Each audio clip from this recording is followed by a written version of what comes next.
मी बापूसाहेब ठोकळे गेली सातत्यानं या ठिकाणी महाराष्ट्रावरती नैसर्गिक आपत्ती येऊन या ठिकाणी मोठ्या प्रमाणात पाऊस पडताना दिसतो आहे। या पावसामध्ये खरं तर शेतकऱ्यांचं अतोनात असं नुकसान झालेलं आहे आणि हे नुकसान होत असताना शेतकऱ्यांना शासनाकडून मिळणारा या ठिकाणी जे पॅकेज आहे त्या पॅकेज बरोबर या ठिकाणी शेतकऱ्यावर जो अवलंबून आहे, जो शेतमजूर आहे, जो कष्टकरी आहे, कामगार आहे,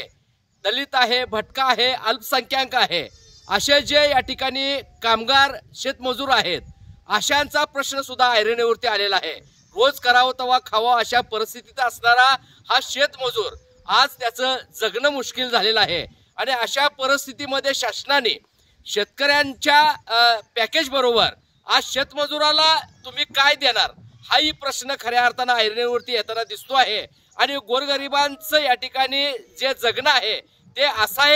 असं पद्धतीचं या ठिकाणी झालेलं आहे। त्याला रोज जगण्यासाठी या ठिकाणी त्याला जीवाची आटापिटा करावं लागते किंवा त्याच्या जगण्याला आज खऱ्या अर्थानं जर अर्थपूर्ण करून पुढे आणायचं असेल आणि त्याला कुटुंब व्यवस्थेमध्ये उभा करायचा असेल तर शेतकऱ्यांना दिलं जाणार जे पॅकेज आहे त्या पॅकेज बरोबर शेतमजूर, कष्टकरी, मागासवर्गीय, भटक्या विमुक्त आणि गोरगरिबांच्या पण या ठिकाणी व्यथा शासनानं या ठिकाणी जाणून घ्याव्यात आणि त्यांचं पुण्य खरं तर शासनानं बांधून घ्यावं अशा पद्धतीची सुद्धा मी शासनाला विनंती करतो।